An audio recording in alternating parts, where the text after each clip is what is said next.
యోగాకి వెళ్ళడానికి ఒక 1/2 కిలోమీటర్ నడవాలన్నాను కదండి. ప్రతిరోజు ఒక టాస్క్ అయిపోతుంది మాకు.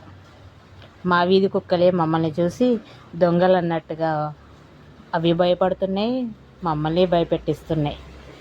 అసలు వాటిని చూస్తూ ఉంటేనే భయమేస్తుంది. మీదకి వచ్చేస్తే ఒకటి వచ్చేస్తే 4-5 కూడా ఎగబడతాయి, 5-6 పడుకుంటున్నాయి మా లైన్లోనే.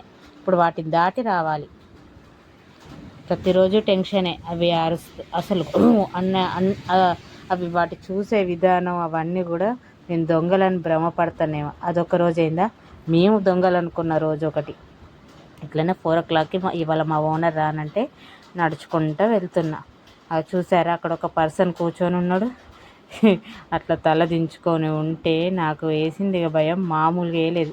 ఇప్పుడు ఆయన దాటి నేను ముందుకు వెళ్ళాలన్నా వద్దా, ఏమైనా చైన్లు దొంగతనం చేసే వ్యక్తా అని భయం వేసింది. కానీ ధైర్యం చేసి నేను ముందుకైతే వెళ్ళాను. అప్పుడు కానీ తెలిసింది తను మామూలుగా ఏదో ట్రైన్ దిగి వచ్చాడట్టుంది. ఫోన్ చేస్తుంది ఆ ఇంట్లో వాళ్ళకి. అప్పుడు కానీ వాళ్ళు తలుపు తీస్తే నా ముంగటనే లోపలికి వెళ్ళాడు.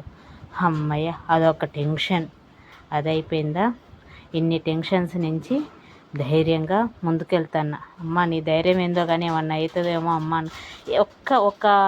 ఒక 25 అడుగులే అండి ఈ భయం.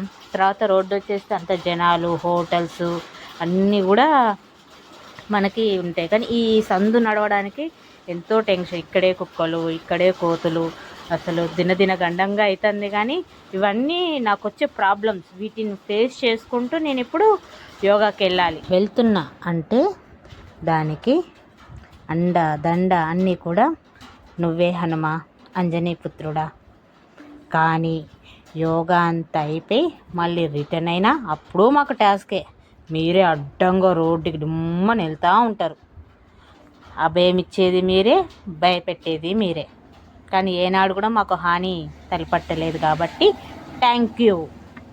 అలాగే మీరు చూస్తున్న మీ అందరు కూడా ప్లీజ్ సపోర్ట్ మై ఛానల్.